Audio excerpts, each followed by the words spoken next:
اور ہم حکومت سے کہتے ہیں اور پارلیمنٹ سے بیٹھے ہوئے لوگوں کو کہتے ہیں ممبر پارلیمنٹ کے لیے پروڈکشن آرڈر جاری کیے جائیں. تو یہ جو 3.5 ہوئے ہیں کہ آئین کی تشریح اس نے غلط کیا ہے, یہ کھڑے ہو کر کہتے کیوں نہیں ہے کہ اس کو فل فور نہیں چاہتا؟ پہلا حق تو ان پارلیمنٹیرین کا ہے کہ وہ کھڑے ہو کر کہیں کہ اس نے آئین کی غلط تشریح کی ہے. ہمارا آئین یہ کہتا ہے کہ نہ مرزائیوں کو تبلیغ کی اجازت ہے, نہ ان کے حدود و قیود میں وہ اپنے جناب گند خانوں کا اور اپنی گندی سوچ کی تبلیغ کر سکتے ہیں, کیونکہ یہ پاکستان کی بنیاد لا الہ الا اللہ محمد رسول اللہ کی بنیاد پر بنا ہے. اگر کسی کو سزا دینے کا حق نہیں ہے, اور یہ بات ٹھیک ہے, تو کسی کو ایسے فیصلے دینے کا حق بھی نہیں ہے کہ لوگ خود سزائیں دینے پہ تیار ہو جائیں. اپنی تحریف شدہ کتاب کو میرا قرآن کہتے ہیں, ان کی آنکھوں پر پٹی بندی ہوئی ہے. یہ لاؤڈ اینڈ کلیئر میسج ہماری طرف سے جانا چاہیے. اگر پھر خون خرابہ ہوا, لا منسٹر صاحب ان ججوں کو بتائیں کہ یہ فتنہ تم پیدا کر رہے ہو, ایسے فیصلے دے کے ہم نہیں. آئین میں تحریف تو پھر آرٹیکل 6 آپ کے پاس آلریڈی موجود ہے اور اس کی سزا موت ہے.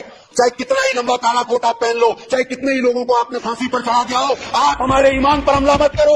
یہ جو آئین کو ری رائٹ کیا گیا ہے, قرآن و سنت کے احکامات کے خلاف فیصلہ دیا گیا ہے, قرآن پاک میں تحریف کی اجازت دی گئی ہے. یہ پاکستان میں نہیں ہو سکتا کہ آپ ایک عمارت کی چار دیواری کے اندر بیٹھیں گے اور پھر وہاں پر آپ جو مزید تحریف قرآن کے اندر کر لیں. اور جن ججز نے یہ کام کیا ہے انہیں انصاف کے پٹارے کے اندر لے کر آنا چاہیے. اور میں یہ سپریم کورٹ آف پاکستان سے بھی ریکویسٹ کروں گا کہ آپ اپنے فیصلے کے اوپر نظر ثانی کریں. جناب والا, یہ کوئی سیاسی ایشو نہیں ہے, یہ ہم سب کے ایمان کا معاملہ ہے. جب تک اس کا رزلٹ نہیں نکلتا اور اس پہ قوم کا اعتماد نہیں ہوتا, تب تک یہ عوام جاتا رہے گا. میری درخواست ہے کہ اس ایشو کو آپ اس کے لیے اسپیشل پارلیمنٹری کمیٹی بنائیے, علماء کرام کو بٹھائیے, ہمیں موقع دیجیے, اور وہ پارلیمنٹری کمیٹی تب تک اپنی میٹنگز کرتی رہے جب تک سپریم کورٹ اپنے اس فیصلے پہ نظر ثانی نہیں کر لیتا. جج صاحبان ہمیں یہ بتائیں کہ انہیں آئین میں ترمیم کرنے کا اختیار کہاں سے ملا؟ آئین میں ترمیم وہ نہیں کر سکتے. جج صاحب کی اس قسم کی رائے کو میں جوتے کی نوک پہ رکھتا ہوں, اور میں کہتا ہوں کہ آج ہی قرارداد مذمت پاس ہونی چاہیے کہ آئندہ کسی کو ہمت اور جرأت نہ ہو. جج صاحب پتہ نہیں آنکھیں بند کر کے اس طرح کے فیصلے صادر کرتے ہیں.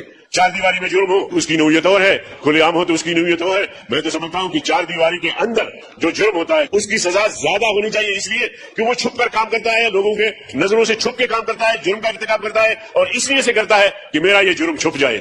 اس قادیانی نے ناموس رسالت کی توہین کی ہے. تو ہر لحاظ سے میں سمجھتا ہوں کہ جج صاحب کے اس رائے کو مسترد کرنا چاہیے.